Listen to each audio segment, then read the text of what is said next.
কারিগরি শিক্ষা বোর্ডের সনদ বাণিজ্যে জড়িত থাকার অভিযোগে গ্রেপ্তার করা হয়েছে বোর্ডের চেয়ারম্যান মোহাম্মদ আলী আকবর খানের স্ত্রী শেহলা পারভিনকে।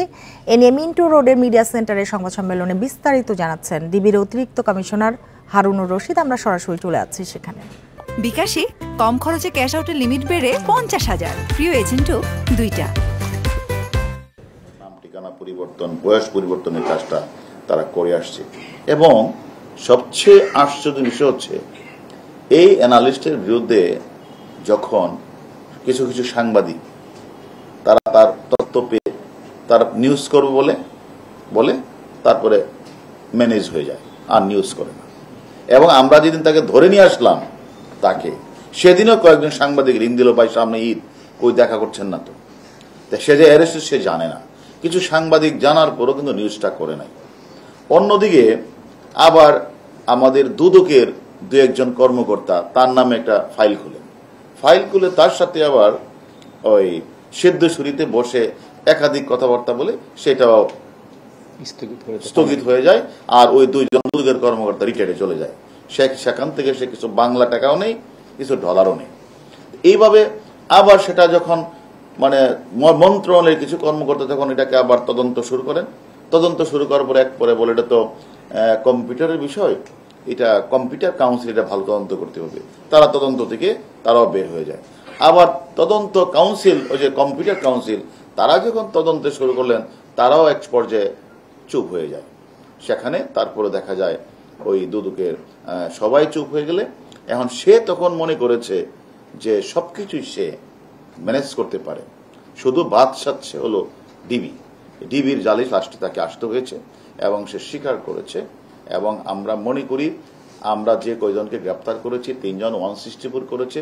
চেয়ারম্যানের বউকে আমরা জিজ্ঞাসাবাদ করেছি, সেও বলেছে তার সাথে ওই যে সিস্টেম অ্যানালিস্টের যোগাযোগ ছিল এবং লেনদেন ছিল এবং সেটা স্বীকার করেছে। যদিও মাঝে মাঝে বলে কিছু ধান নিয়েছি, তাহলে বাংলাদেশে আর কারো কাছে ধান নিলেন না, আপনি ধান নিলেন সিস্টেম অ্যানালিস্টের কাছ থেকে। যাই হোক, সেটা মানে আমাদের তদন্তে তার নামও এসেছে। পাশাপাশি বাংলাদেশের আরো 30-35 জন মানে কর্মকর্তা রয়েছে যারা সরাসরি এইগুলি ক্রয় এবং বিক্রয়ের সাথে জড়িত। তাদের নাম নাম্বার আমি পেয়েছি, তাদের শীঘ্রই আমরা গ্রেপ্তার করব।